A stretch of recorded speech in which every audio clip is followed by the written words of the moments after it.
Hi, I'm Monica. My friends call me Mo. Welcome to Bible in a Year with Mo.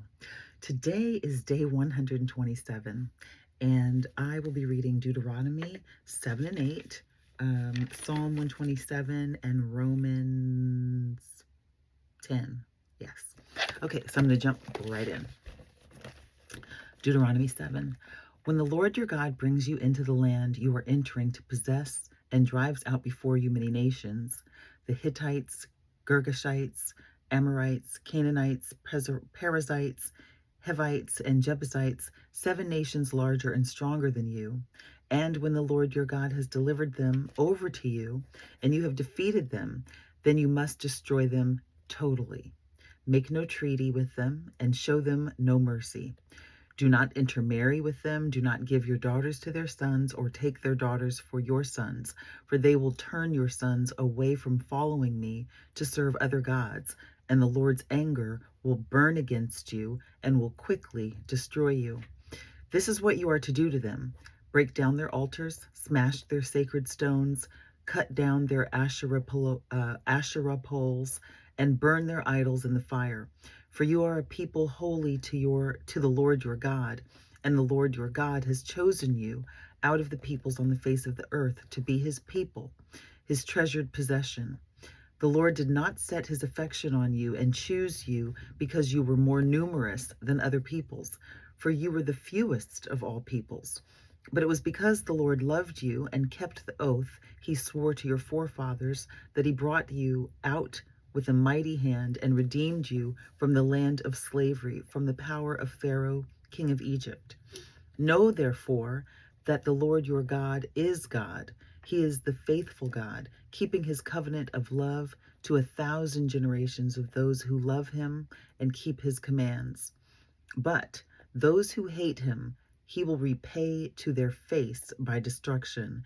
He will not be slow to repay to their face those who hate him. Therefore, take care to follow the commands, decrees, and laws I give you today. If you pay attention to these laws and are careful to follow them, then the Lord your God will keep his covenant of love with you, as he swore to your forefathers. He will love you and bless you and increase your numbers. He will bless the fruit of your womb, the crops of your land, your grain, new wine and oil, the calves of your herds and the lambs of your flocks in the land that he swore to your forefathers to give you. You will be blessed more than any other people. None of your men or women will be childless, nor any of your livestock without young. The Lord will keep you free from every disease. He will not inflict on you the horrible diseases that you knew in Egypt, but he will inflict them on all who hate you. You must destroy all the peoples the Lord your God gives over to you. Do not look on them with pity and do not serve their gods, for that will be a snare to you. You may say to yourselves, these nations are stronger than we are. How can we drive them out? But do not be afraid of them. Remember well what the Lord your God did to Pharaoh and to all of Egypt. You saw with your own eyes the great trials, the miraculous signs and wonders, the mighty hand and outstretched arm with which the Lord your God brought you out. The Lord your God will do the same to all the peoples you now fear. Moreover, the Lord your God will send the hornet among them until even the survivors who hide from you have perished. Do not be terrified by them, for the Lord your God who is among you is a great and awesome God. The Lord your God will drive out those nations before wild animals will multiply around you. Oh, no, no, no. The Lord your God will drive out those nations before you, little by little. You will not be allowed to eliminate them all at once, or the wild animals will multiply around you. But the Lord your God will deliver them over to you, throwing them into great confusion until they are destroyed. He will give their kings into your hand, and you will wipe out their names from under heaven. No one will be able to stand up against you. You will destroy them. The images of their gods you are to burn in the fire. Do not covet the silver and gold on them, and do not take it for yourselves, or you will be ensnared by it. For it is detestable to the Lord your God. Do not bring a detestable thing into your house, or you, like it, will be set apart for destruction. Utterly abhor and detest it, for it is set apart for destruction. Deuteronomy 8. Be careful to follow every command I am giving you today, so that you may live and increase and may enter and possess the land that the Lord promised on oath to your forefathers.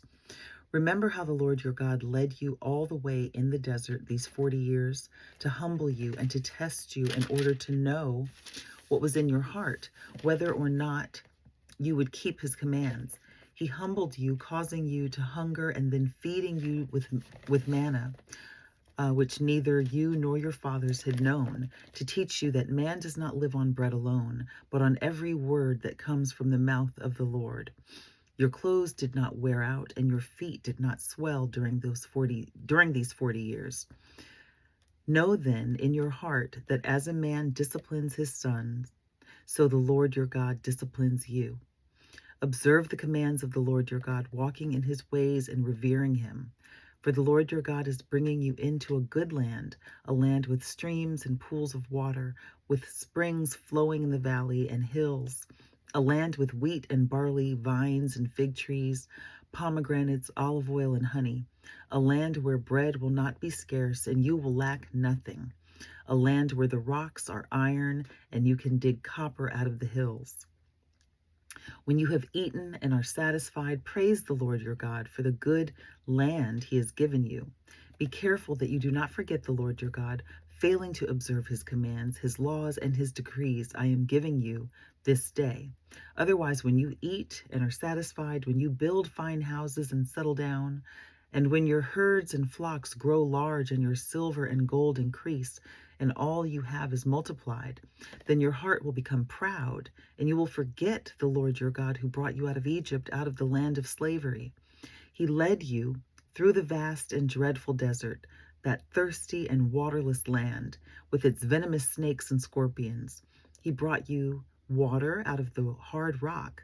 He gave you manna to eat in the desert, something your fathers had never known, to humble you and to test you, so that in the end it might go well with you.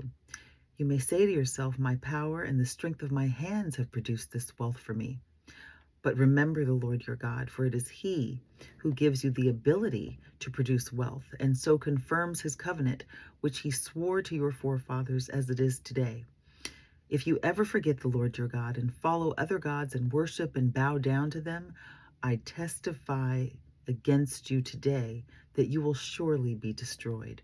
Like the nations the Lord destroyed before you, so you will be destroyed for not obeying the Lord your God.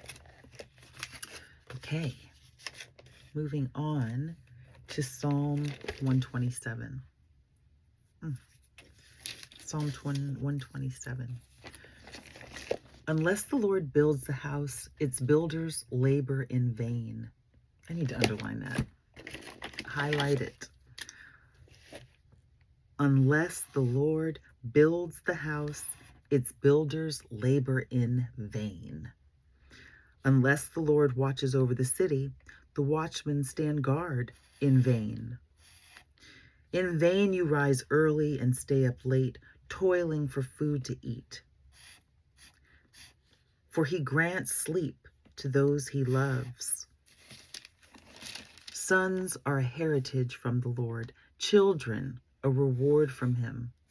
Like arrows in the hands of a warrior are sons born in one's youth. Blessed is the man whose quiver is full of them. They will not be put to shame when they contend with their enemies in the gate. Okay. Romans 10. Brothers, my heart's desire and prayer to God for the Israelites is that they may be saved.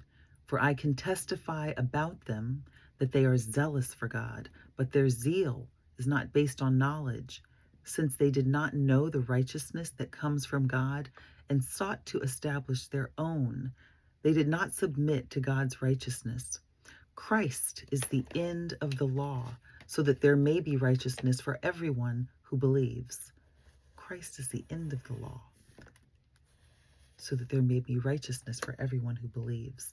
Moses describes in this way the righteousness that is by the law. The man who does these things will live by them.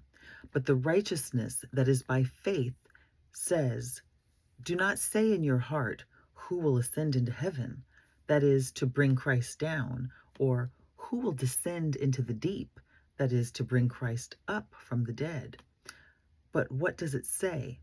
The word is near you. It is in your mouth and in your heart.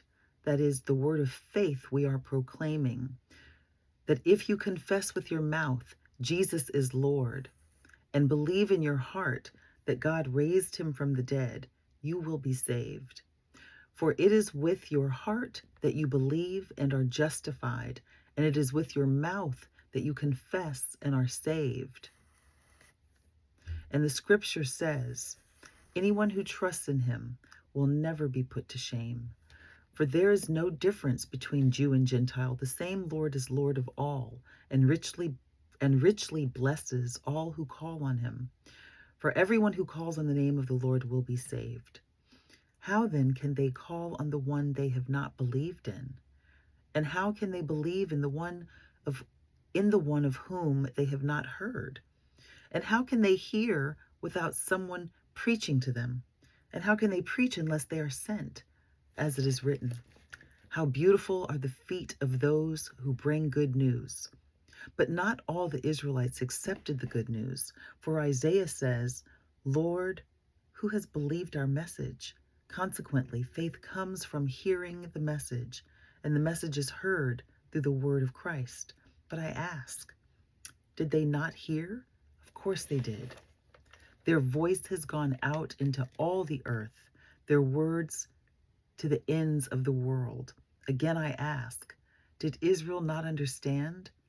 First Moses says, I will make you envious by those who are not a nation. I will make you angry by a nation that has no understanding. And Isaiah boldly says, I was found by those who did not seek me. I revealed myself to those who did not ask for me. But concerning Israel, he says, all day long I have held out my hands to a disobedient and obstinate people.